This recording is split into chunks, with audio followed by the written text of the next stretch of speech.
Believe in Them Halfway House is located in the Curacao district. Our Belize Watch team stopped by to find out more about the operations. We spoke with Executive Director Mario Castellanos and Secretary Andrew August. We will have that for you after this break to hear from our partners, National Institute of Culture and History, the Barry, Seafront Inn, National Gas Company, and Del Martin.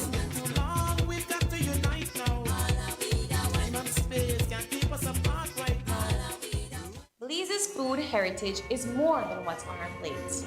It's the stories, skills, and traditions passed down through generations. But today, those traditions are at risk. That's why the Belize Food Heritage Project is training over 150 community participants, documenting 80 traditional foodways, and sharing the rich flavors of our culture. Join us in celebrating Belize's living heritage, one recipe, one story, one community at a time. Supported by Niche and the UNESCO ICH Fund. Debari is your one-stop store of choice. We have an array of electronics and accessories to keep you connected. Your home will be the envy of your friends when you choose from a wide variety of household appliances. We can help you dress the entire family in style and comfort with our selection of clothing and footwear. Visit our store in Albert Street in Belize City, San Pedro, La Isla Bonita, Park Street in Orange Walk Town, Belmopan, and San Ignacio, Santa Elena. Debari, get more, pay less. Seafront Inn welcomes you to Punta Gorda, overlooking the beautiful Caribbean Sea. Seafront Inn offers visitors a relaxing blend of comfort and local charm. Our rooms are spacious and fully air-conditioned, with several amenities including refrigerator, microwave, TV, and more. Clive's Restaurant is located on the 3rd floor and offers a wide variety of delicious food. We can also host your special events. So when you need to get away for business or pleasure, enjoy the atmosphere at Seafront Inn, offering the best of Southern hospitality.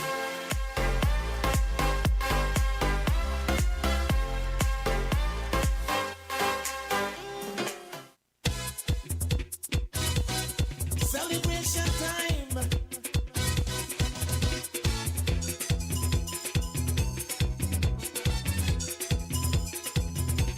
It don't matter what part of the jewel they come from. You that you and me that me. But guess what? All are we the one. See what I mean? Jump and shout all over the nation. We're breaking out with a new creation. It's been too long, we've got to unite now. Time and space can't keep us apart. Well, I'm located right now at Belize's first halfway house in the Corozal district. Believe in Them is the name of this halfway house. Now, I'm with Mario Castellanos, Executive Director, and Andrew August, who is the Secretary of Believe in Them.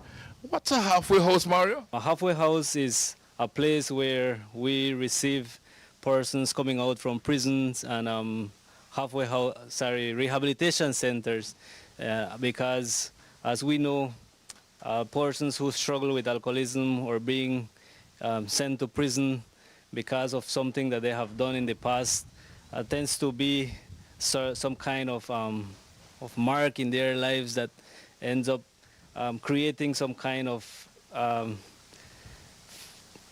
people tend to judge us because of what we have done. So when we come out from rehabilitation centers or people coming out from prison, the support is not there, or myself struggled being confident about going back to my family after my rehabilitation program, because I myself struggled with alcoholism. I was part of a rehabilitation center here in Corozal, and I found it difficult to go back to my family and pretend that everything's going to be okay. And you know, my wife had been hurt a lot. My parents had lost trust in me. So it was a little challenging for me to go back to society, go back to my family and start over again. So that's our main focus here in the facility, to equip them with that self-trust and confidence. And not only that, but the work that we are trying to do is equip them with some kind of trade for them to learn and to be able to be self-independent out there, where they can use their own skills that God has given them to be successful people out there, no matter what society thinks or what other people around us think about us. We need to believe in ourselves that we can get back on our feet and move forward with our life despite all the things that we have gone through in life. Listening to you, Mario, obviously you face a lot of challenges in life. Maybe you can share a bit of the process that led you to where you are today, where you started and how you got to where you are today. Yeah, at a very young age, Mr. Rene, at 12 years old, I started using alcohol and nicotine. years. Yes, at a very young age. And I didn't know what led me to that decision, because I've always shared with audience or while sharing my testimony, at a very young age, I believe that a youth that age should be enjoying time with friends, playing around, and just enjoying life. But something within me was not functioning well, and that was what led me to medicate myself and find a purpose in alcohol. Because when I started to use alcohol, it made me feel good about myself. I like the high that it gave me. And at the age of 15 years, Mr. Rene, I had already started to experience blackout. I started to stay in the streets and wake up in the bathroom just as an alcoholic would go through all those things. And like I said, I didn't know what I was really going through until I got myself into a rehabilitation center at the age of 24. That's when my life completely got out of control. I couldn't handle it. I wanted to stop. I tried all the things that I could ever thought of, but nothing worked. Nothing worked, and everything just kept going worse and worse until I get myself into a rehabilitation program. And I came to understand that it was my self-esteem that was so down, so low, that alcohol was the only thing that helped me feel good about myself. And since then, Mr. Rene, I felt a desire, a burning desire to give back and help others that are struggling, because I know where they are, I know what they're going through, I know their struggles, and I believe that the grace that God had given me to come out from that pit and be a testimony to others. I believe that my own experience could reflect in other people's life and just encourage them that change is possible, and we can get back our lives and just enjoy the life that God has given to us. Yeah. Well, let me get to know the secretary, Andrew. Yes. Andrew August. I come from a similar background as Mario, you know. Okay. Was deep in alcoholism. I met him at rehab, Jacob's Farm Rehabilitation Center. And we realized when when I saw Mario there, because Mario was the supervisor there at the time, I saw him reformed, I saw him transform, and I told myself, you know what, if that guy can do it, I can do it as well. I could get my life together. And so we became good friends, and then we spoke about the problems a lot of people was having after they leave rehabilitation centers. The success rate was so slim, you know. It was like, what, 10% success rate. So we were wondering why people keep returning and can't get it together. And we figured out, you know what, maybe they need a second step in recovery. And that's when his vision, he thought about a halfway house. And like we were talking earlier, you know, we thought about it, and then we made steps and efforts to get it together, and it finally materialized. So people that are coming out of rehab, people that are coming out of incarceration for so many years, we lack one thing: self-esteem. We have very low self-esteem. Why? Because society itself will label us, will judge us. Sometimes we say we're a Christian nation, but we don't act like a Christian nation, you know. Everybody wants forgiveness, but no one wants to forgive people. So it makes it very hard for someone coming out of, you know, some kind of drug abuse or coming out of incarceration. The first thing they feel as they come out is rejection. Yeah. right? So how will society expect this person to change? How would society expect this person to turn a new leaf if being judgmental and being rejected is the first thing they face as they come out here? So we say, you know what? Maybe we need a halfway house in this country. Maybe we need a place where we can welcome these guys, especially people that don't have anywhere to go coming out of prison, people that are coming out of rehab who have destroyed their families, who have created so many enemies within their own family, and no one wants them home. You know, what if they come to a place with others who are struggling with the same thing, and we build them back up, right? And that's why our main mission statement is building, restoring broken lives to build a better society. Restoring broken lives, build a better society. Now, a halfway house, like you say, takes those who come out of prison and those who come out of rehabilitation centers and give them a purpose in life, Yes. right? And that purpose is what, agriculture based or in other areas that they would like to go into? We do acknowledge the fact that everybody is blessed with different skills, and we have started our agriculture area, which we do have some of the residents working on it right now, but we are working on building a woodwork shop and a metal shop, because like I said, we want to equip them. Some of our past residents have come and they have great mechanic skills, and those are the skills or trades that we want to help them to be the key point that will push them to have a successful life out there. Because I believe, Mr. Rene, like I said, everybody was blessed with a skill, everybody. But because of the things that we have gone through in life, we just tend to put it in a corner. But if someone is there to encourage you and to help you see the good qualities that you have within yourself, I think that will motivate the person to start to work with those skills and be someone productive in life. And that's what we're up to. We at the back we have already started working with a woodwork shop, and there's a lot of people requesting school chairs, tables, shelves, and that's what we want to do with them, and give them something to work. They can generate some income for themselves, and part of what they produce stays for the facility.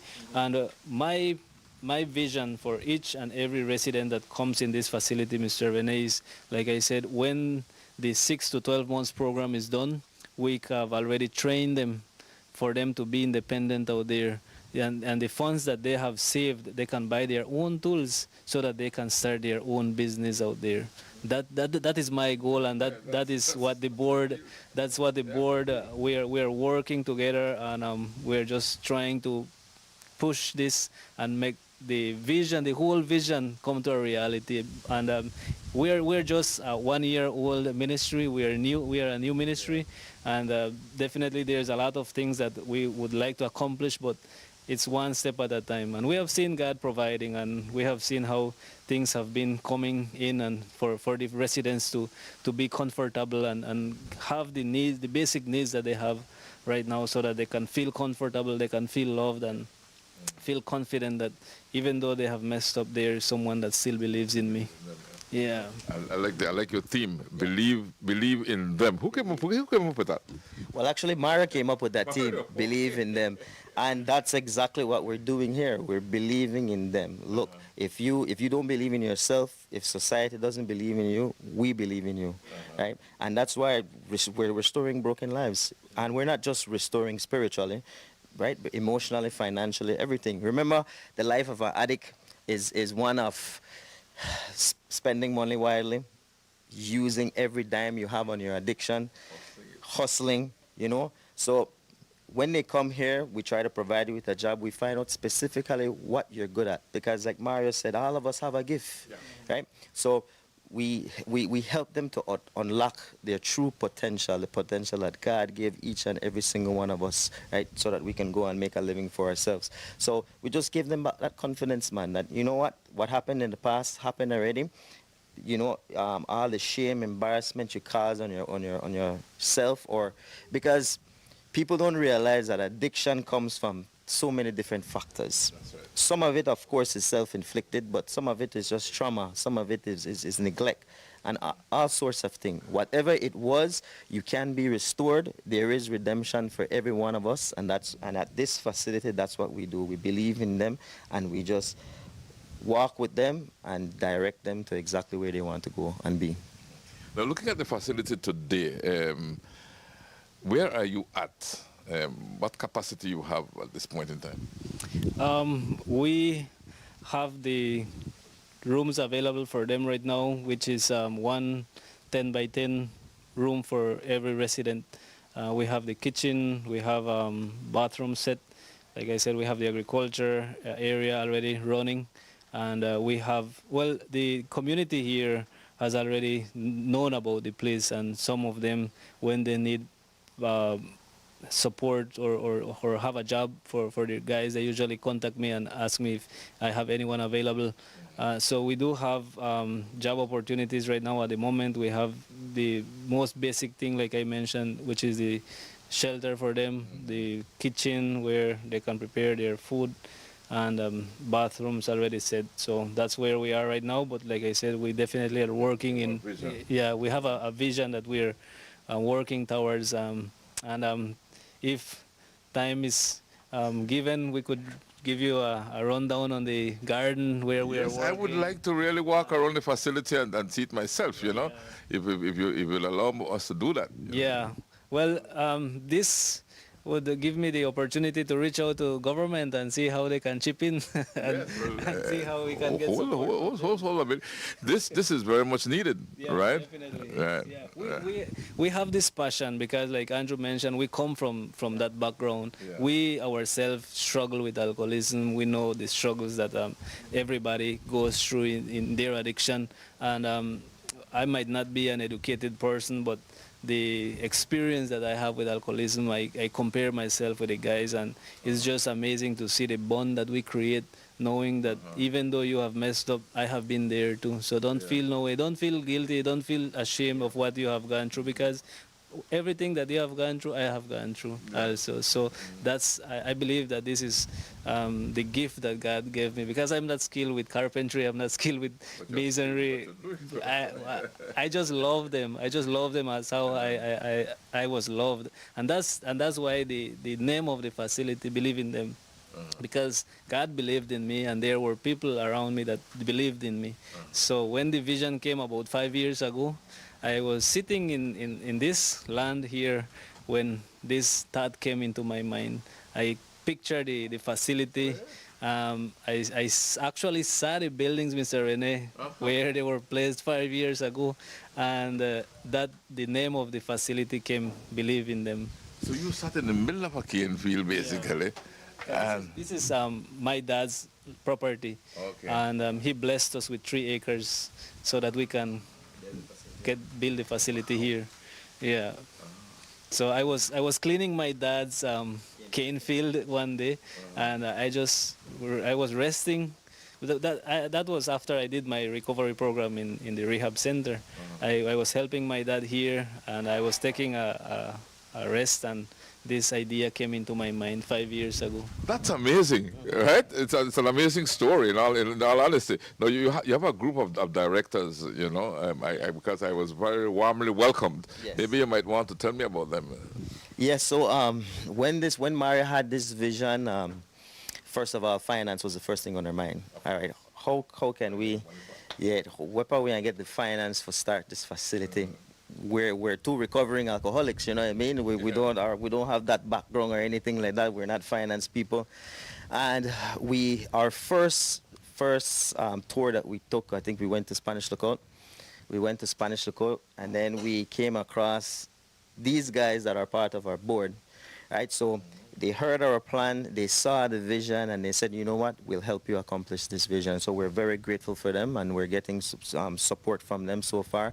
And it really sometimes puzzled our mind because we're two different cultures. We come from different backgrounds, you know. But they're all Belizeans. And to see that they saw us for what we were doing and what we were trying to create and went, you know, head first behind us, we were very grateful for that, and we knew it was God's plan. Right, and they are part of the board with us. We have our chairman, Mr. Jacob Klazen. We have our treasurer, Mr. Jake Rempel, and our advisor, Mr. Cornelius Cran. And with the five of us, we manage this facility. Well, I must say that I'm proud of you guys and what you're doing. As a matter of fact, it makes me even get emotional when I look around, because I even know one or two of the residents that you have here. You know, to see the vision that you have, to see what you have accomplished so far. You know, I think it deserves all the support you can get, right? Because this to me is a way to go. You know, we got to believe in our fellow human being. You know, we must believe in them, right? We must believe in them, right? Exactly. Yeah, that's why I said that's why even not only the picture of the facility was brought into my mind, but even the name. Believe in them. That's what we should do. Believe in others. Believe that even though they might have done a lot of stuff that they shouldn't have done, but I mean, we're human beings. I believe that if we are to look into everybody's life right now, nobody's saint. Everybody has done certain things that we regret, but we're here not to judge, because when residents come, even if it's ex-convicts, I never question them their past. I just welcome them. I just tell them we're here to love you, to walk along with you, and to help you get back on track and enjoy the life that God has for you. That's the only thing. I don't like to remind them their past. I don't like to even just speak about what their past was. I always try to focus mostly on what the future holds for them. So you're concentrating on the present, and preparing them for moving forward in the future. Yes, Mr. Rene, and people have that tendency to get stuck in their past. That's right. Yeah, because of the things that they have done, it's difficult for them to forgive themselves and move forward. And here we have always encouraged them to just let go, learn to let go, and strive for what is ahead, because no matter what we do, we cannot change the past. You cannot change the past. It has already happened. And like one of my favorite analogies is always driving a vehicle. You know, a vehicle which could be our lives. We cannot drive a vehicle looking backward. You know, we crash. And I think it's the same thing in our lives. And I think that's what you guys are saying here, that you cannot be concentrating on what you have done. You have to concentrate on where you are today, because what you have done led you to where you are today. So you concentrate on where you are today and how you will move forward. Right, and that's that's it in a nutshell, right? That's it in a nutshell. That's what we try to concentrate on, and now we actually started a program at the Kobe Foundation to spread the same message, right? To just let these guys know to remain hopeful. There's redemption, you know. They're currently incarcerated, but that's not their final destination. And if they think and envision themselves in a better place, it will materialize. It's the first program that we conducted, that this ministry conducted at the Kobe Foundation.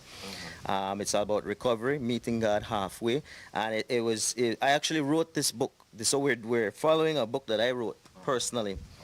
I wrote this book in rehab 2.5 years ago.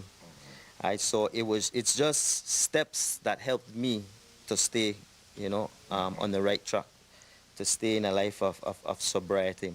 And with sobriety, obviously there's relapse from the book. In the book, I talked about my relapses and what I changed and tweaked in my life to avoid it.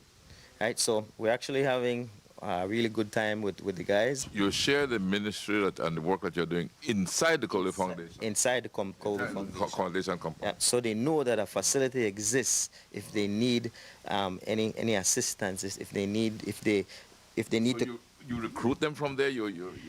if they need it, they will come to you and They will come to us, and that's why we found the need to be in the prison itself, right? Because we can't go and share the message and don't have a place to house them, right? Right. So we created the facility.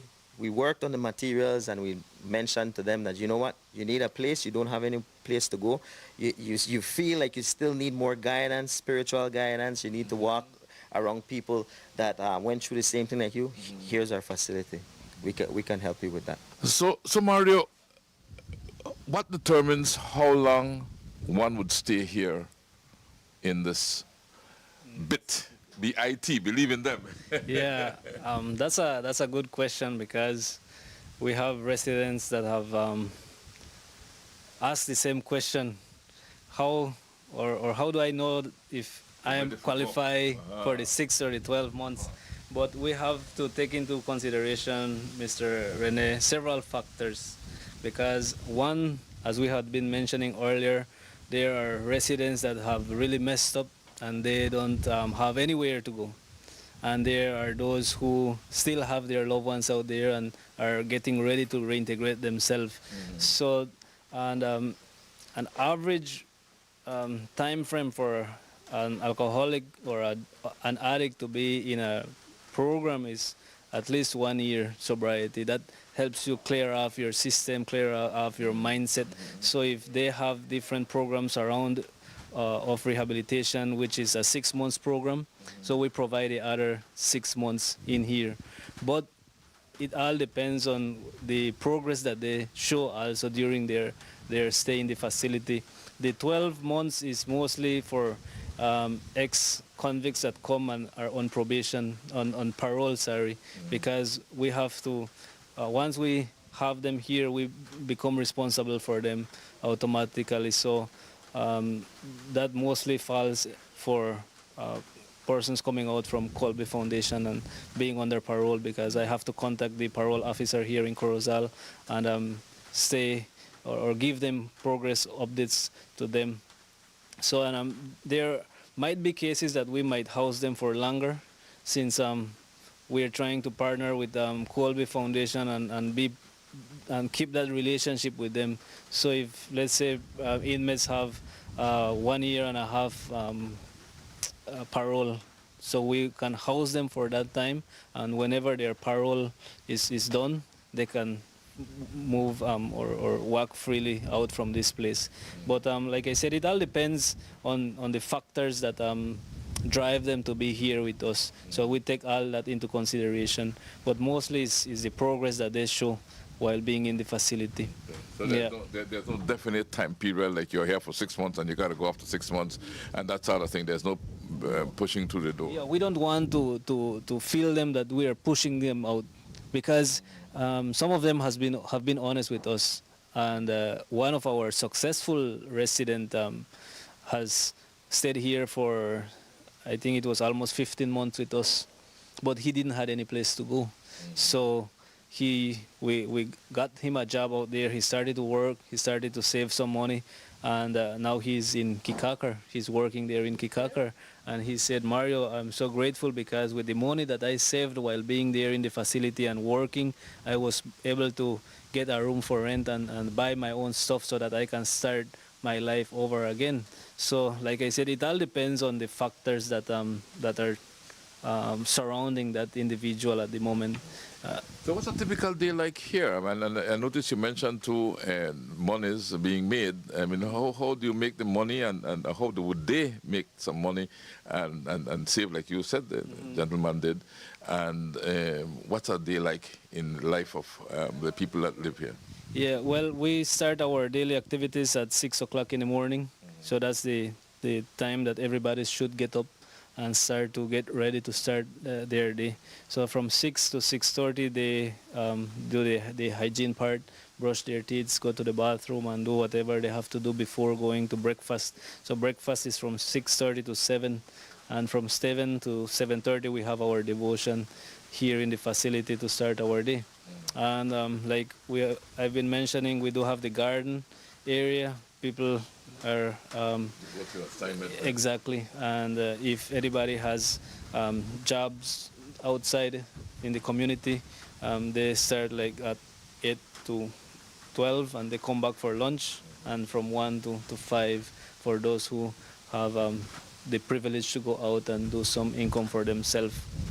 And So you can leave and go and work in the community. Yeah. That's what you're saying. yeah, well, that's the So objective. it's mostly like a residence for some people. For some of them, it's just like a residence. For others, they stay and they work here. Yeah, that's the idea, Mr. Rene, for them to start to build that self-trust. I can go out, do my work, and come back in the facility, knowing that I have done well out there, and I can come back. It's like preparing themselves that they can go out, have their money, and doesn't necessarily have to go and take that drink, because while being in the facility, a sense of responsibility also falls in them, knowing that they have to be sober, they have to come clean whenever they come to the facility. So that's why we say we are preparing them for them to be in society. So that's what we are trying to do. We're trying to slowly reintegrate them back into society, and that's the whole objective. But like I said, in the near future,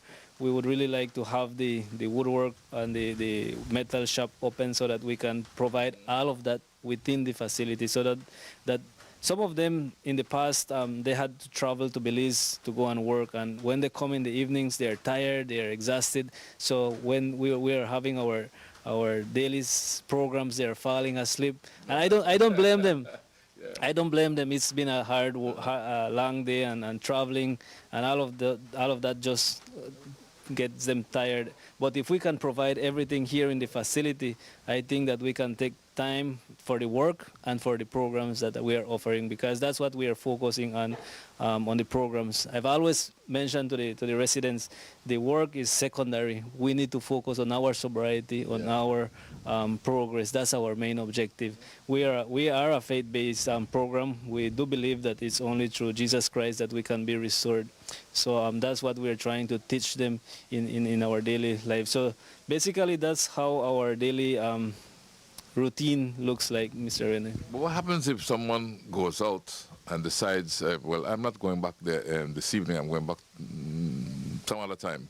Have you had any cases like that? I haven't had any case like that, but I did had one. I just remember I had one case, but sadly that person was just coming out from his rehabilitation program, and it looks like the craving just was stronger. That's why Yeah. So he used the excuse of going to see his daughter because his daughter was going through a crisis and a health crisis, and he told me I'm going to be back by 2, but he didn't reach back until 8. We do have in the policies that the drug test will be done in case we have suspicion that though they have been using. So we do all of that to prevent anybody of ever thinking that they can go out, use, and come back without having to be dealt with. So sadly, the guy did relapse, and that's something that I have personally expressed to the residents, that sadly we are not in that position where we can be allowing this kind of stuff happen in the facility, because of one, all of the residents can be affected also. So I try to stay firm in my decision. I'm not going to let one resident affect the rest of the residents. So they do. That's why we prefer residents coming with the rehabilitation background. So we are not going through all the detox process, all the disintoxication, and we're here to just follow up with them. That's what we're here for. Yeah. And you want to comment on that? Yes, definitely. We're trying to provide structure, right? You remember coming from a life of addiction, there's no responsibility, there's no structure, there's no discipline, nothing. So we're trying to create that all over again. You know, you have to wake up a certain time, you have certain tasks, you have certain responsibility. There's rules that you have to abide by. Get them ready to reintegrate, because remember, that's our objective, to get these guys ready again for society. you're not going back now just to drink and spending your money and not providing for your family. No, it doesn't work like that. New person supposed It's a to new person, new creation, and that's why Mario mentioned that. He stays firm with his decision. We have our policy to help them, because remember, we're here to help them, right? We're not enablers. We don't want to enable them, right? We want to create a disciplined, structured individual that will go out there and be a better person for society, for their family, for themselves. And you have a staff working with you? Well, right now we don't have a staff. It's kind of like two Mario, and he uses one of the residents that has been here for a while, that has been shown great leadership potential and skills. He assists Mario, and because it's only 7 guys, it's manageable for now. But obviously for the future, if we get in more people, then we'll have to up our staff, and growing pains, right? So I know everything starts that way. It starts small, and then it blossoms out. And I could see that's the vision you guys have, right? Yeah, definitely. That's our vision. Our vision is to not only work with 8 residents at the moment, because that's the building's capacity. We are using one of our rooms right now as our office. Okay. But first, God, on October, we might have a missionary group that will come assist us with an office, so that we can have another room available.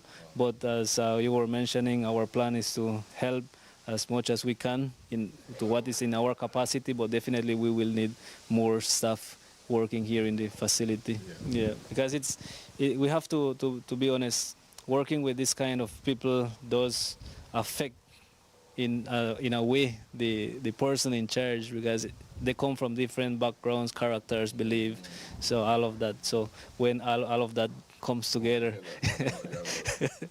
yeah. So but I give thanks to God that I had experience working with residents like this in Jacob's Farm. I was the supervisor there for almost 4 years, and I did experience all this kind of attitudes and behavior. They used to cuss me, they used to threaten me, they used to tell me all kind of stuff. But I simply love them. I simply love them for who they are, and I believe that is what has helped me to keep patient, to show them love, to show them grace. And I have had residents that react in this place, but I always use the same experience that I have had before to deal with these guys. It's not an easy task, but I just love what I do. This is what I've been called to do. Listening to you guys, it takes me to that part that I have always believed in from the Bible. These 3 things remain: faith, hope, and love, and the greatest of these is love.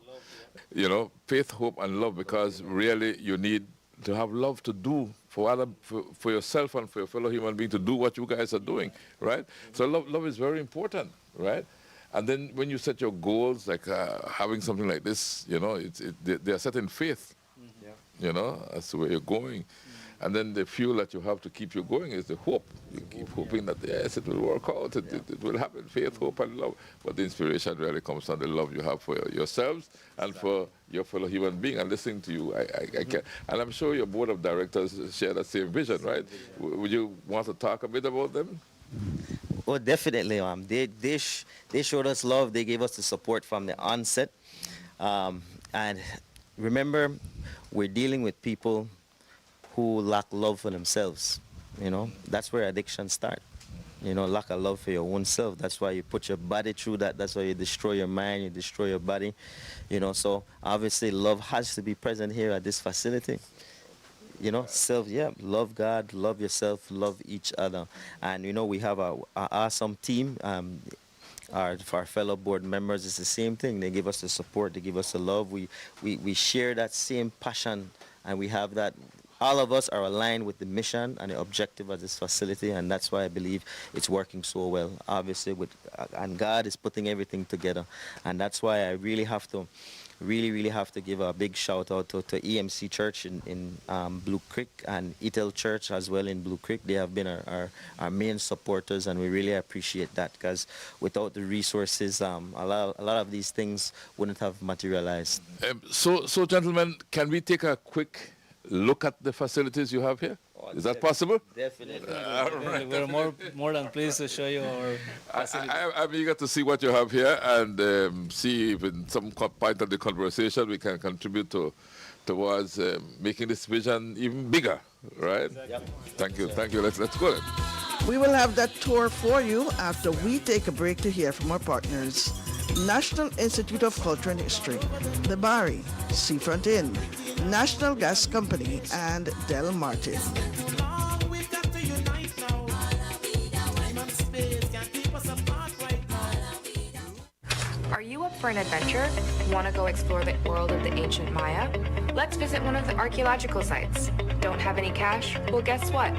The Institute of Archaeology niche has made payment options more convenient. We are now accepting DigiWallet payments at 13 of our archaeological reserves. Here's how to do it. Select the bill pay option within the DigiWallet app, then select government entities.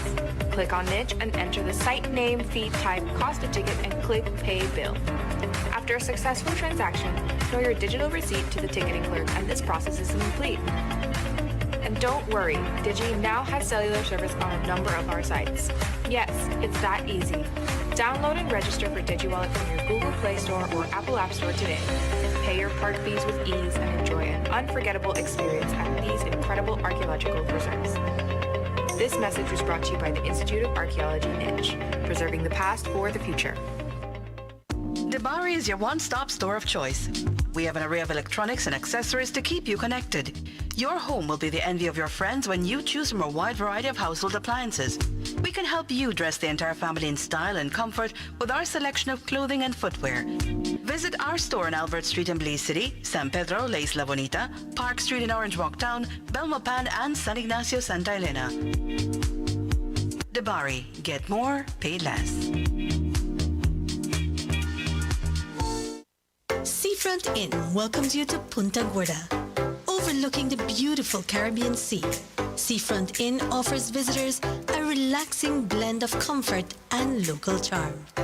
Our rooms are spacious and fully air-conditioned, with several amenities including refrigerator, microwave, TV, and more. Clive's restaurant is located on the 3rd floor and offers a wide variety of delicious food. We can also host your special events. So when you need to get away for business or pleasure, enjoy the atmosphere at Seafront Inn, offering the best of Southern hospitality.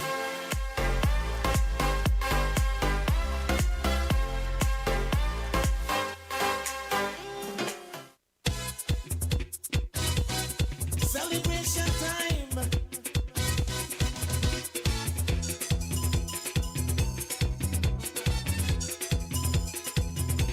It don't matter what part of the jewel they come from. You da you and me da me. But guess what? All are we the one. See what I mean? Jump and shout all over the nation. We're breaking out with a new creation. It's been too long, we've got to unite now. Time and space can't keep us apart. So we are going on this tour now. I'm looking forward to what I will see. Yeah, we are going to be showing the building, the residence. The main building, right? Yeah, this is the main building, the residence place where they stay. So we are going to give a tour to the rooms, what the rooms looks like. So all rooms are similar in size, you said, right? Yeah, all the rooms are similar Okay. in size. They have their Want bed. to thank whoever is living here for their permission given to enter their room.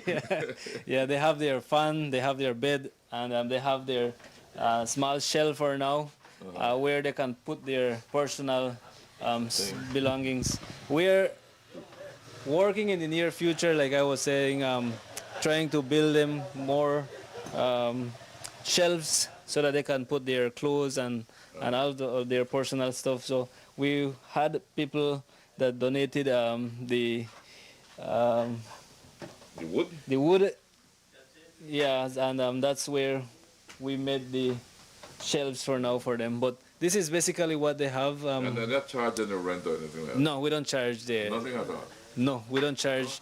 One of the things that I myself went through, Mr. Rene, when I was in the rehabilitation center is financial struggle, because I was a cane coater then, and when I went to the facility, they were charging a small fee of $50, I think, but my parents and my wife had to take food supplies for myself.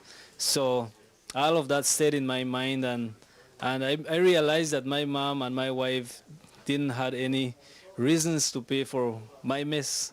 So that's the same idea that I brought into this facility, that I cannot go and charge the relatives of these men who are coming here, because it's not their fault.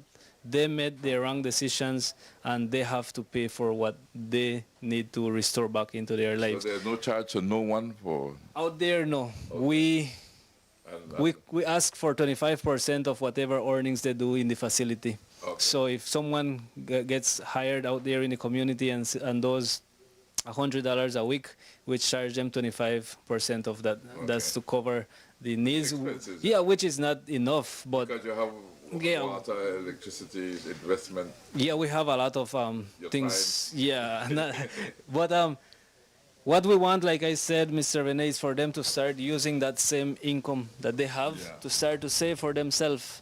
And the charging itself is good, you know, because it teaches the person that they have to... Responsibilities, yeah. Take on responsibilities. Exactly. And so, like I said, we take off the burden out of their loved ones, because we see the cost of living right now, Mr. Rene, is very high. And if we were to go and put another burden to the families concerning their own recovery, I don't see that fair. So they have to work towards their own program, and that shows interest in themselves, because if they're willing to change, they will work along with what we offer, and I don't think they will have any issue in providing that 25%, which goes towards their own residency. Yeah, exactly. It's good. No, it's good. It teaches responsibility, like I said, and the fact is that if you are out there, you will have to pay your basic living expenses out there, you know, water, food, telephone, you name it, right? So doing this in this way creates a discipline. Yeah, and that's what Andrew was mentioning in the interview. We are trying to make them responsible for themselves. They have to take into consideration that whenever they leave this place, if they don't have a place to stay, they have to take out finance for the rent, for the food, and other supplies. So this is something that helps them to prepare themselves for whenever they come out. Yeah. Well, cool. So you are a board of directors, you know. You guys are doing a good job here. And you can only wish you all the very best. You know, and so we're going to move here, and I see you have some of your directors here with us. Are they going along with us? Yes, definitely. Can I meet this young man here? This is Mr. Jacob Rempel. Jacob. Yes, I'd like to say that I'm happy to be involved in this. Like, I was almost there from day one when they told me their vision, and I was asked to be a board member. I've been on board when they started, and shortly after they asked me, I was invited to go to the Kobe's Foundation, to the prison, and that's where my vision totally changed. Like, I was blown away to see what's going on in prison, and like the ministry that they were doing there, and that how they were taking part in that. And that's when my whole vision changed about Kobe's Foundation. I've always thought that was the wit's end. You know, you forget those people, they didn't want to live better. That has changed. It's a good place. I'm always saying that I wish the government would give more people another chance to pay for it. Send them to prison, because that's where we can see them coming out and relapsing to a fruitful life again, being responsible citizens. That's what we like to see, and I think that's part of our job, what we're doing here, and it's working so far. We are happy with it, and I'm in the board as well. Like I said, I was in the board, and I'm doing a lot of the fundraising to keep this thing going, and which was mentioned that my church has committed to doing part of it constantly, like monthly income, and as does Clausen's church as well. So that's my main Your church is here. which church? The Blue Creek EMMC. The Blue Creek EMMC. Evangelical Men Mission Conference. Okay. All right. Well, let's tell them thanks for the work that they're doing. You know?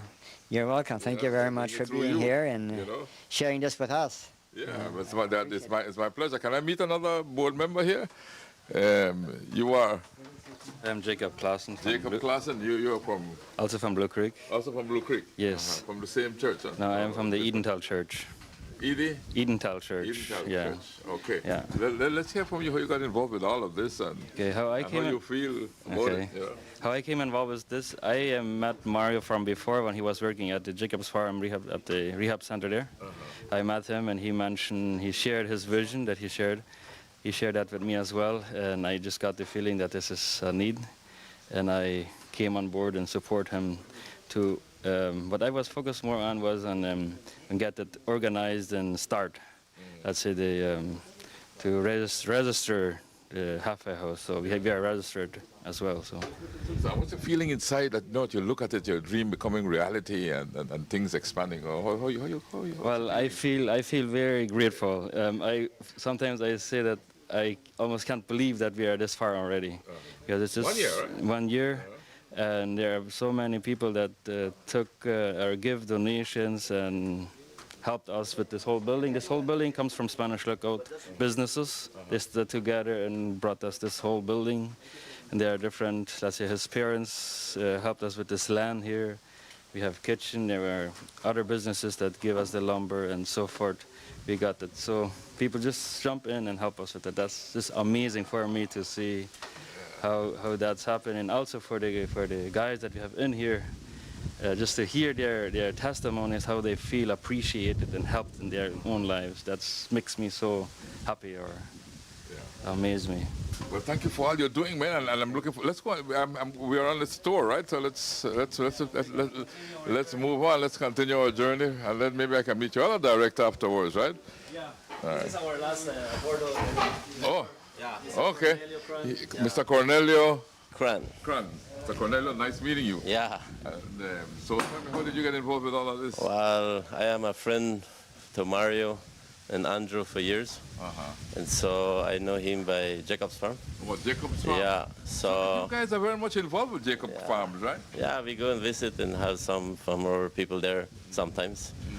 So and that is where we know him. And one time I asked Mario if they gave me a chance to go to jail to visit the prison. So and then in the road he was telling me his vision with the halfway house. So then we spoke about each other with that, and now we are here. Yeah. Good. I must commend you guys for the efforts, you know.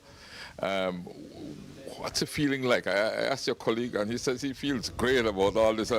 You know, and I know the feeling is one that's hard to describe anyway. Yeah, but we are growing different than Belizean people, but we are mixing now. I believe in that God have made all of us the same. We just have a little bit different cultures, but I had a boy in my house for 5 years, a Spanish guy. I grew him up, so for me that's a normal thing, be working together with the Belizean people. Okay. But aren't you guys Belizean too? Yeah, I am Belizean too. But, coming out from the other side. Yeah. Yeah. And you're from Blue Creek or Spanish Lookout? Shipyard. Shipyard? Yeah. All right, so you have Shipyard, Blue Creek, and Spanish Lookout, right? I got it correct? That's right. Involved in this. Well, the board is 2 from Blue Creek and 1 from Shipyard. One Shipyard. But then the materials came from Spanish Yeah, Lookout. this house, what you see here, this house, that is donated from Spanish Lookout from different businesses. Yeah. No, where is the director? Come here, Mr. Director. I need to ask you, if one wants to join this group and donate, and so how do we do that? We are working with a website where people can reach out to us and put a donation link there. But right now, we have our Atlantic account, and which we could pass it on later on. But you could call us directly to my number, 610-9345. And we can guide you to the process of donations, because we have also a credit union in Blue Creek that helps us with donations. So definitely, if people can reach out to us, we can direct them or help them to know how they can assist us, because we definitely need a lot of support.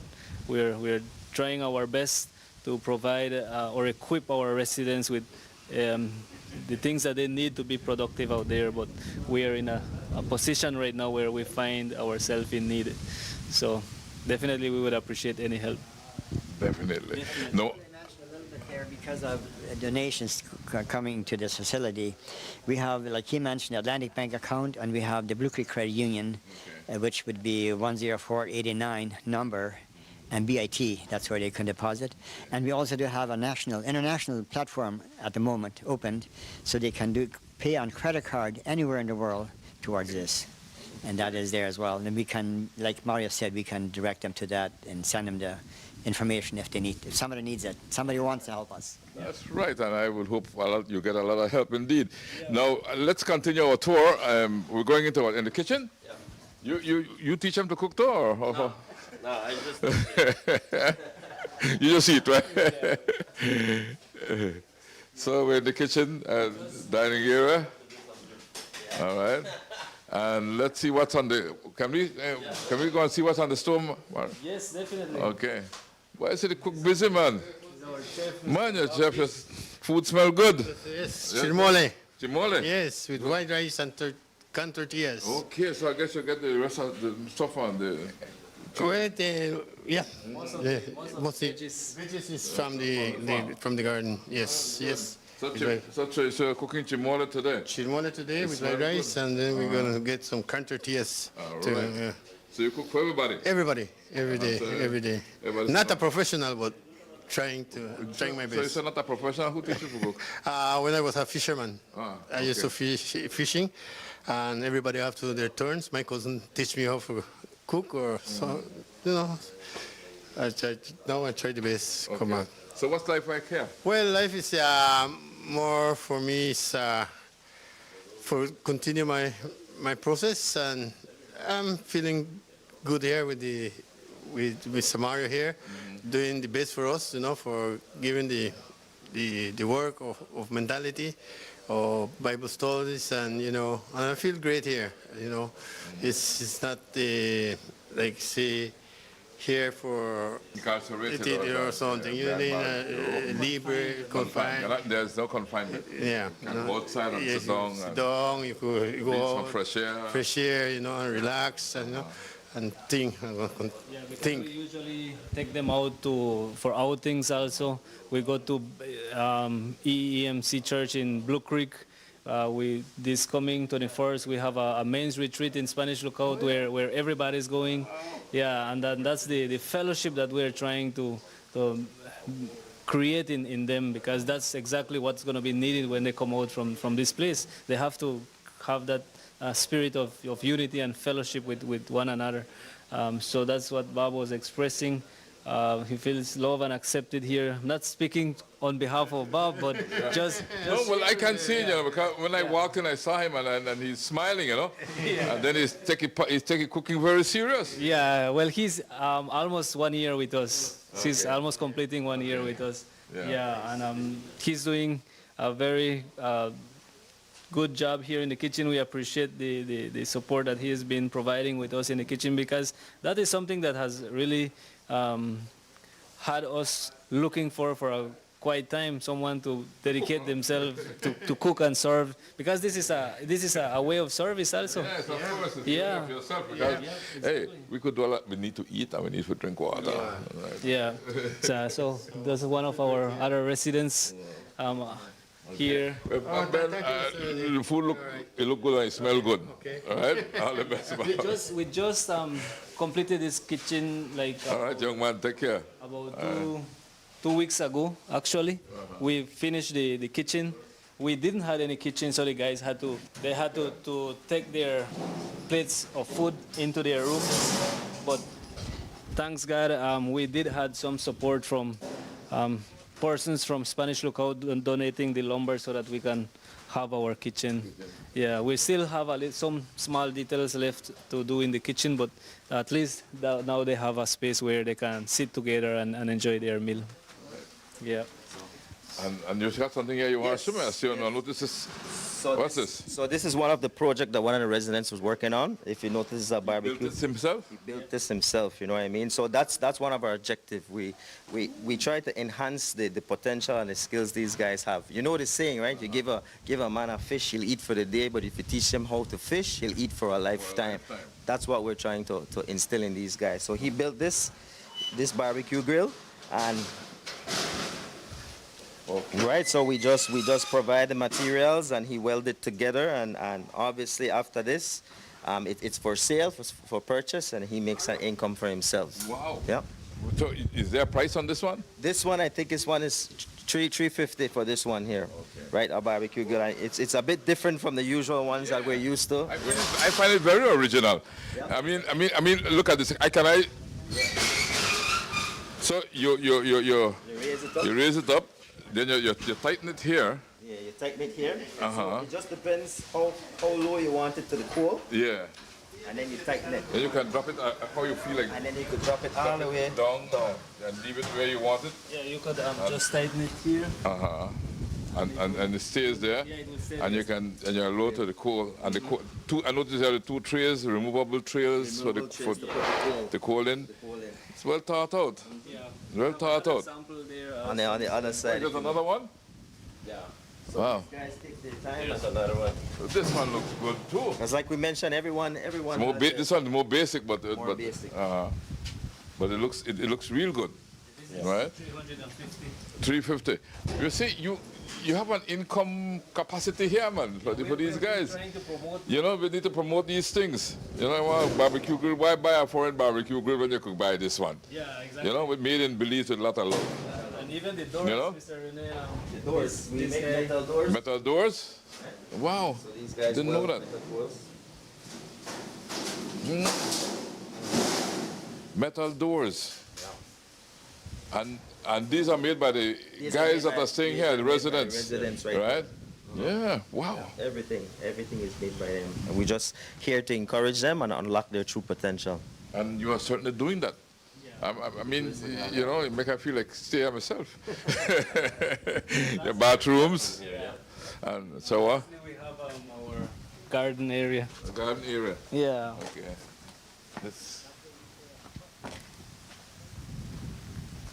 We have to admit that we are not that good at it right now, Mr. Rene. Why not good at it? This look good to me. We are starting and we are learning in that process of learning more ways on how we can produce better crops.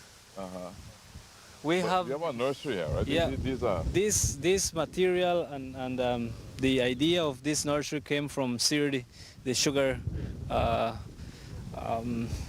It's not a sugar industry, but it's a corporation here in Corozal, and they provided the tools that we needed to produce this greenhouse. They gave us the bag and they asked us to plant 500 trees. And these trees are what? Those are mahogany. We have mahogany, we have moringa, we have siricote, and we have some neem trees. Okay. Because this would be another source of income as well. Yeah. Yep. Right? Because folks would come and buy their plants here. Yeah. So it's another source of income for you. Yep. Right. And we have cilantro. We are growing some cilantros. We have some peppers growing. We have some citrus. We started with our cabbage, but like I said, we didn't have much experience with this. So you're learning the cabbage, right? Exactly. We are learning. We have to admit that we are learning. We have some plantain, sweet potato. It's starting to come up here, sweet potato. Yeah, we have cassava. Our papayas. Papayas, they look good. Yeah, they are starting to produce. This is our first crop on papaya. Yeah. And you would be amazed that some of the papaya trees have up to 25 papayas hanging on those trees. Look at that one there. Yeah. Yeah, we have okra also, and on the right side we have pumpkins. We have pumpkins growing on citrus, a bit of citrus, yeah. Yes. Yep. And of course you got a sugar cane. Yeah. Well, that's another owner's lot. Yes, but this is what we are doing for now. Like I said, our vision is to expand, is to produce more so that we can become a self-sustainable institution. Yeah. We do appreciate the support, but we strongly believe that we cannot depend on donors or sponsors. We have to do our part also. Yeah, but for now, as we are just starting, well, we definitely need that jumping help to start doing what we would like to come up with. Yeah. I could see myself coming here and for a papaya. Papaya look good. Yeah. Wow. That's an interesting point that Mr. Cornelio shared with us today, this morning. He said that his wife prepared papaya soup. Papaya soup? Yes. Cornelio, how is the papaya soup? We will use this green papaya to make a soup. Well, you use papas. Potatoes. And then we don't use the potatoes, we could use the papaya too, also the green papaya. Oh, so instead of potatoes, you use the green papaya? Yes, that works. Interesting. Yes, that's nice. I would tell my wife to try that. Yes. Yeah. Yes, man. So instead of potatoes, green papaya. Yeah. You ever tried it? I haven't tried it. This is the first time that I'm ever listening to this idea, but definitely I'll have to make my wife try it one of these days to see how it comes. Well, I'll take Cornelius' advice. He says that it comes very nice, so I'll definitely have to try it one of these days, yeah. Why? We smell like the food we smell in there. It's good. Mole, yeah. Yeah. Yeah. Good. And then you have, as you're growing bananas, like you said. Right? Yeah, and also that's a good feeling. Come here and harvest a little bit. Yeah. Yeah. It is. That's a sacrifice to helping, but when we came, that's a good feeling to harvest a little bit. No, I'm proud of what you guys are doing because this to me is key. Yeah. Right? This is, teaching our people how to use the soil, and how to make a living from the soil. Yeah, we are actually starting our chicken coop also. We plan to start our chicken. Over there? Yeah. I see the clearing over that side. Yeah, we have some pigs also. You have the pigs already? Yeah, we have 11 pigs right now. I can go check them out. Some watermelon. Watermelon, yeah, and some cucumbers also. We have already started to harvest some of the cucumbers. The guys also sell some of the products that we produce here to the local shops here. And that's one of the good things, Mr. Rene, is like I mentioned, the community is getting to know about what we are doing. And they request some of our products, like the cilantro. There are places that do ceviche, and they call us and make that request. So that's where the guys do their little income. All right, so the ones that work the farm get something from what is sold from the farm, right? The ones that work here in the agricultural area. Yeah, we buy them the seeds, we buy them the pesticide and the fertilizer, whatever they need. And you do your own compost too, right? Well, the Mennonites from Blue Creek, sponsored us a whole lot of chicken manure. Yeah. Wow, so that's good. Pigs that we have for now, they're about to get ready to the market. Yeah. Yeah. Nice. Yeah. This is our first try. The first try, right? Our first batch, and we're just trying to see how we can improve what needs to be done better, so that we can find ways on how we can, produce and generate income for the facility. Yeah. And then you say your chicken facility is going over that side. Yeah, the chicken is going to be over that, because we still have some land to be cleared off on that side there. So we have 3 acres for the halfway house. Yeah.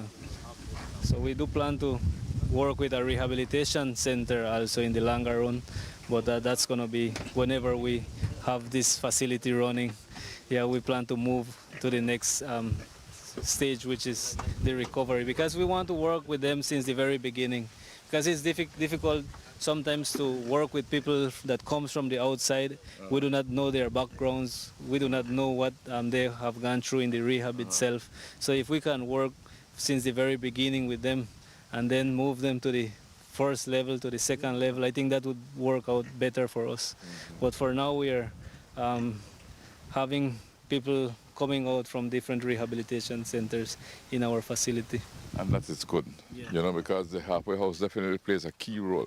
And I would hope you will grow and continue expanding, you know, because I can see that this model is a good model. Yeah, well, we're just trying to give back, like I said. I just feel this need of giving back to society what I have received from them. Yeah, and you're certainly doing that.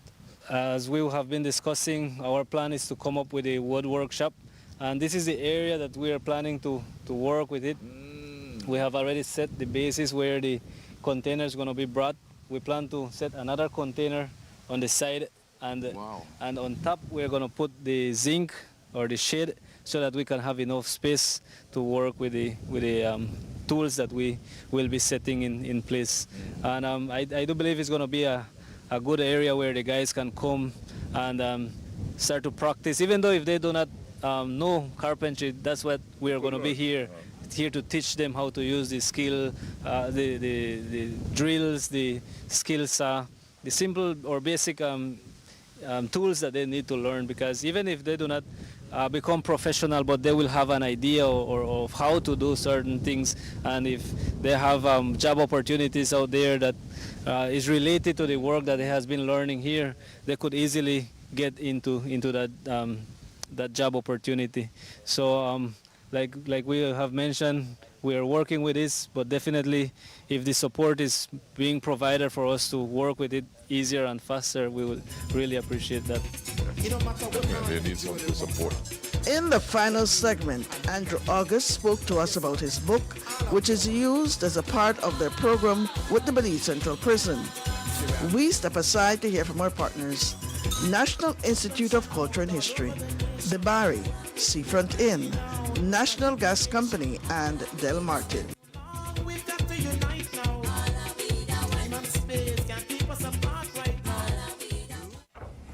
Welcome to the digital era, the Institute of Archaeology's online ticketing system. Purchasing your park tickets just got easier. Here's how you can use our quick and easy online platform for your next adventure. Go to nichebelize.org and select Purchase Park Tickets. Scroll through our 13 available archaeological reserves and select your ticket type, age, and date of your next adventure. Make sure to read up on the amenities available on site. Then, press Purchase Site Ticket.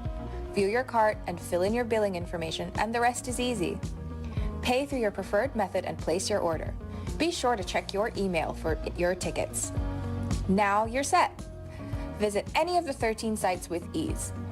For more information, call us at 822-2106 or email us at revenueassistant@nichebelize.org.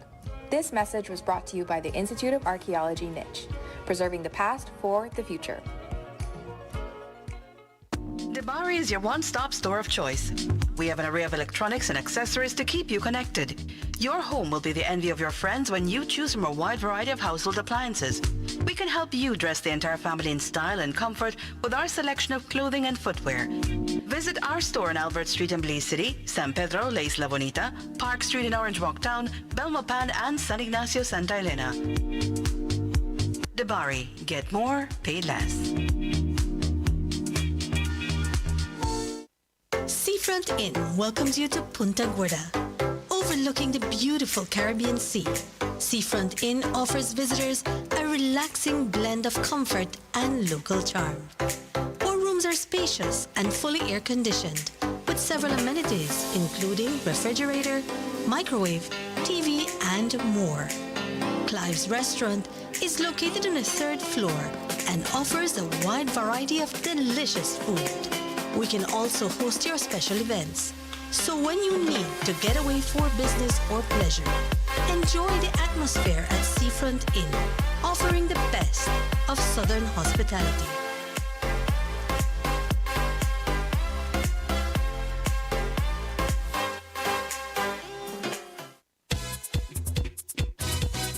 Celebration time.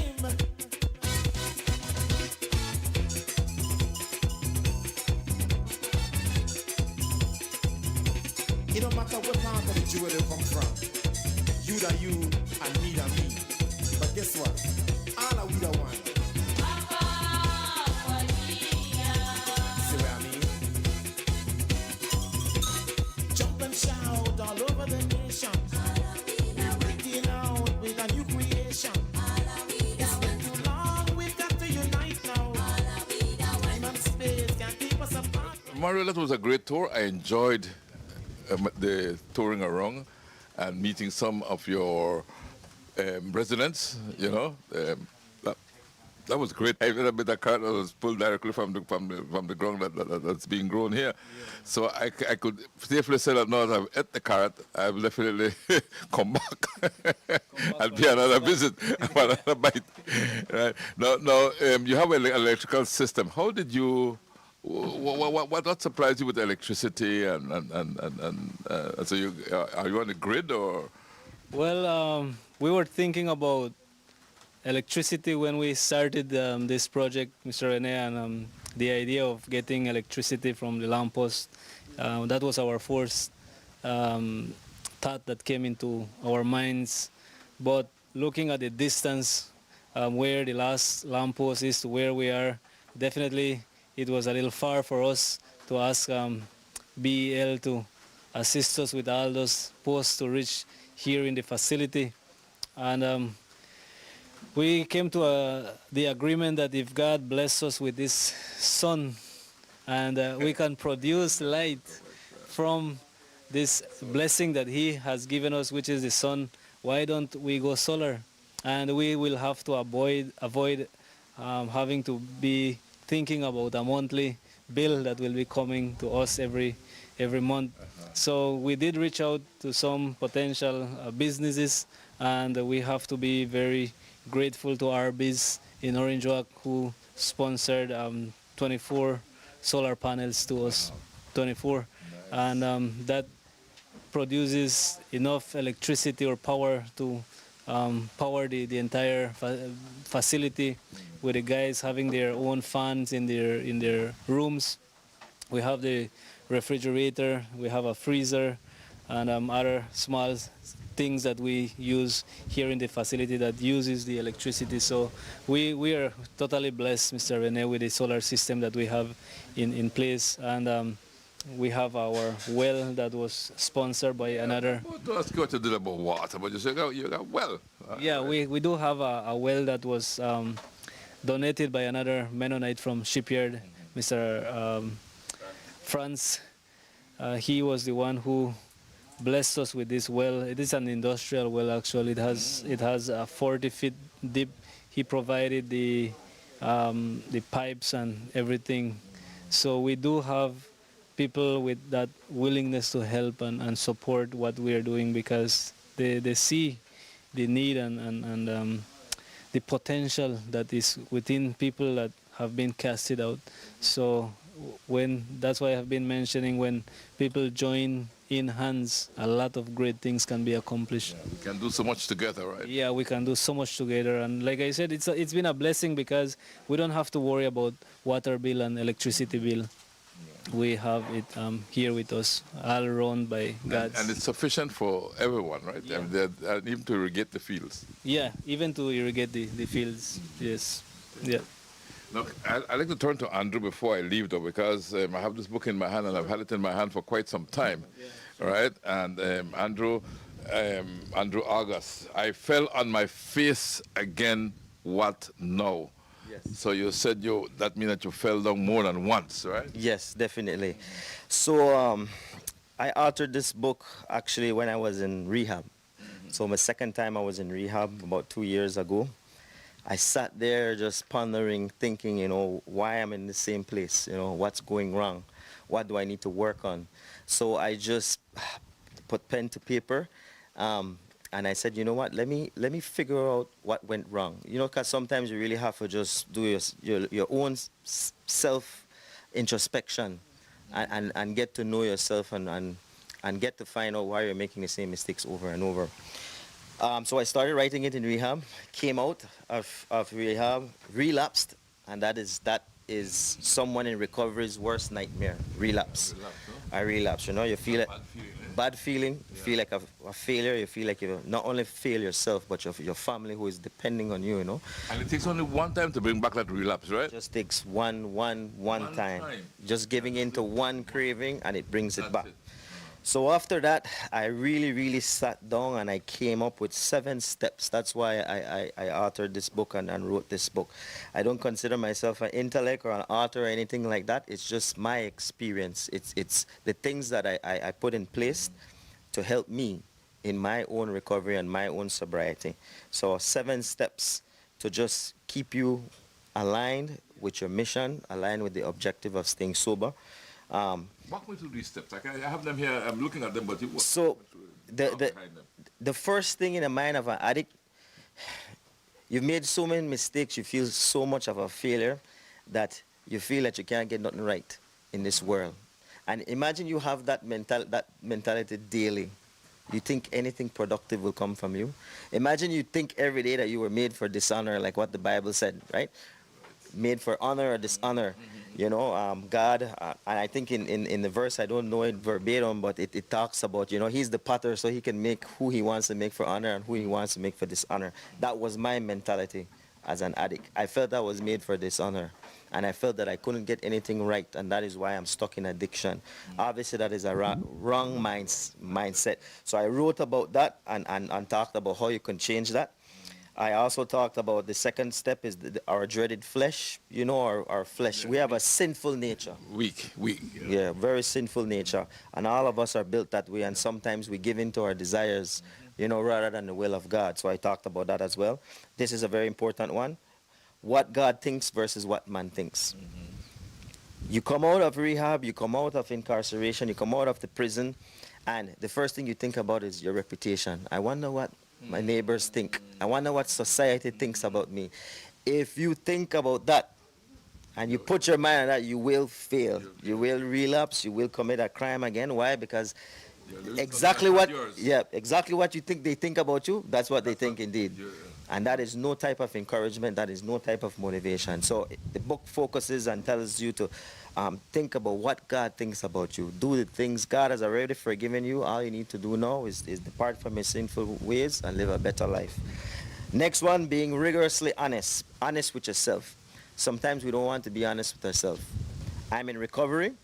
I know I can't drink. I know I can't be around any way that has drinks, or else I might relapse.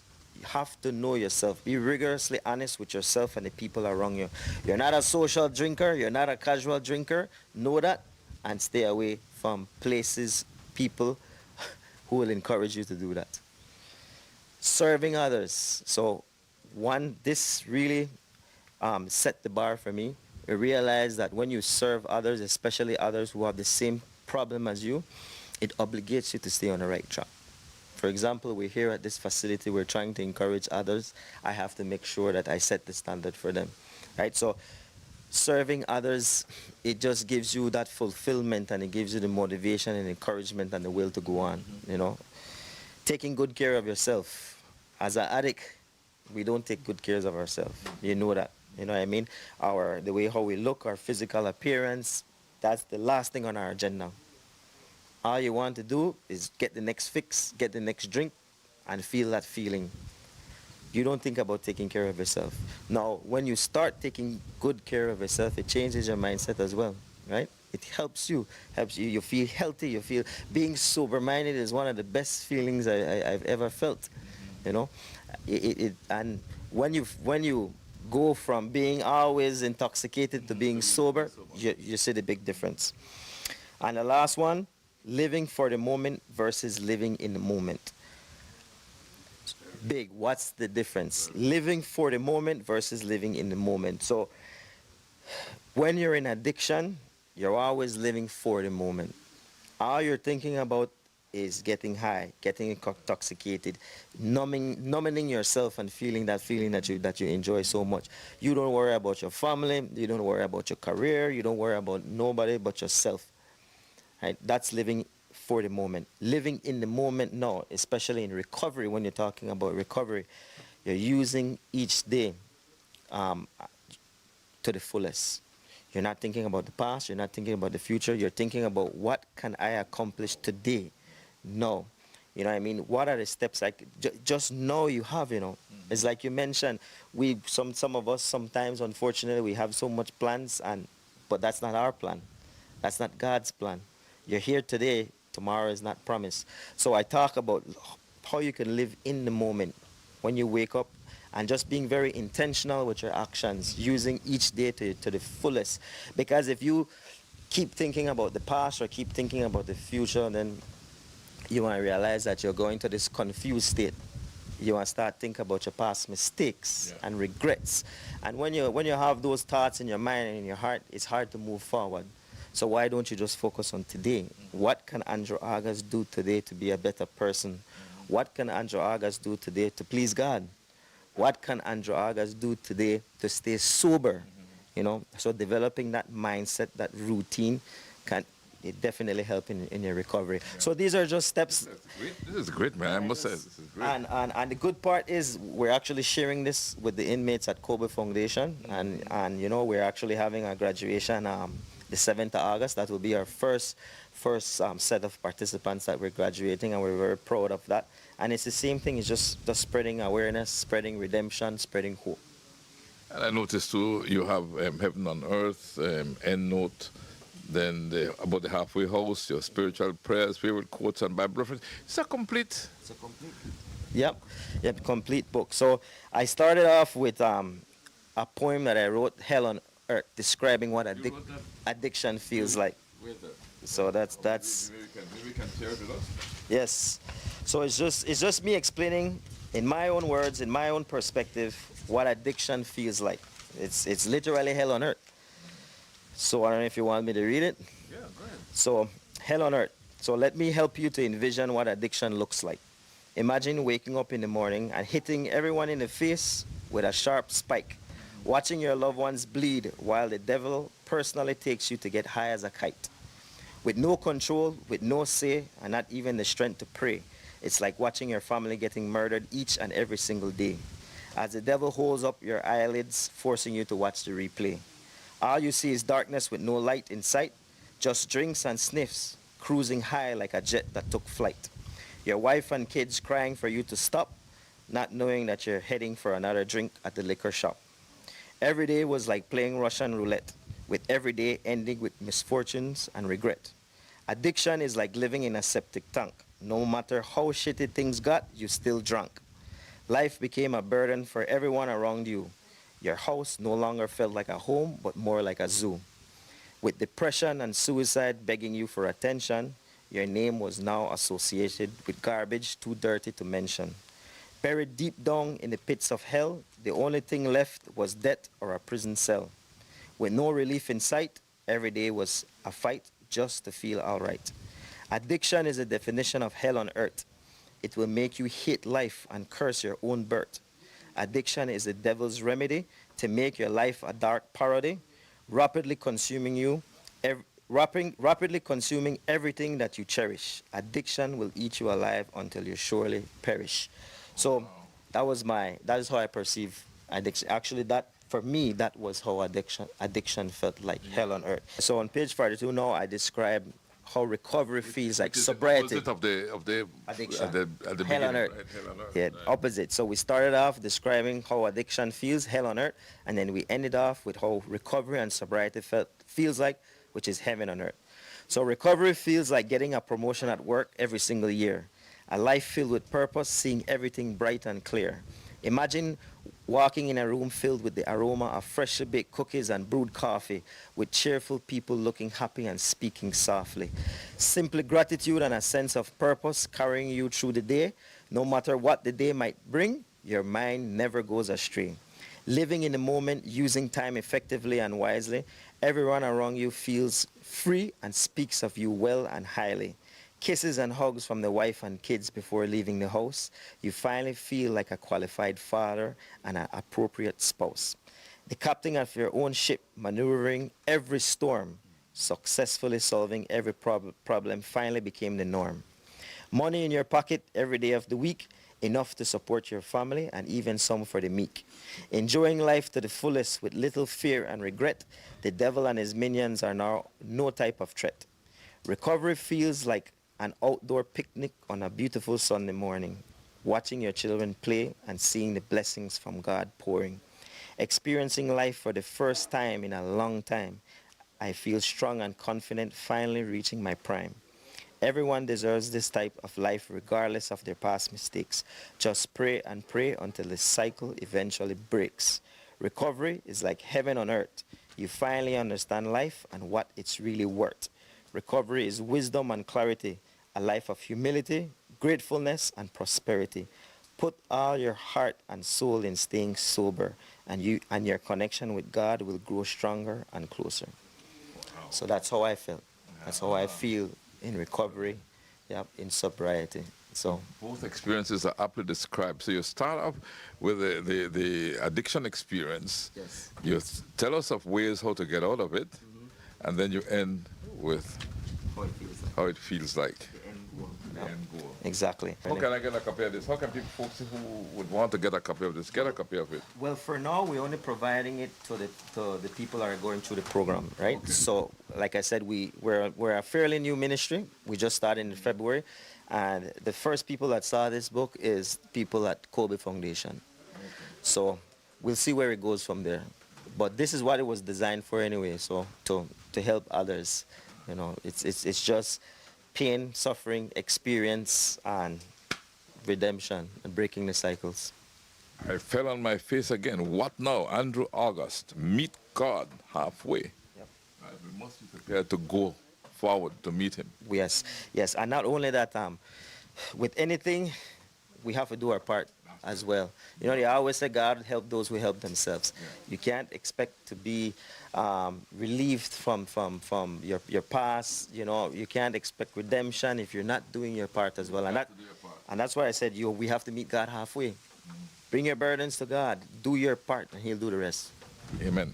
Amen. So, Mario, you heard Andrew talking about his book just now. Yeah. All right. I think that's a wonderful book he has written. Right? And the beauty about it is that it talks about his experience. I mean, you know, he felt it. It's not anything that he is just saying, okay, let me write about it. You know, he's writing about it, what he's been through. Yeah, they always say that experience is the best teacher. Yeah. And him using his own experience and writing it down so that other people can read about it and listen about his personal story. I think that is what is making this impact in the prisoner's life and the persons who we are trying to reach out, because Alcoholics Anonymous always says we are cut with the same scissors. We know the suffering, and when I read the book also I can relate myself into that, because the life of an alcoholic, I think, is the worst thing that can ever happen to him. And but the redemption story is one of the most beautiful to tell also, and it's the most inspiring one to encourage someone that is going through the same crisis as we are going through. So I am really grateful for Andrew being part of the board, being part of the team, because we can relate to each other, and using our own testimonies and experience, I believe that this is what can make an impact in the life of those we are serving here in the halfway house. Again, just share your phone number before we leave, if you don't mind. Sure.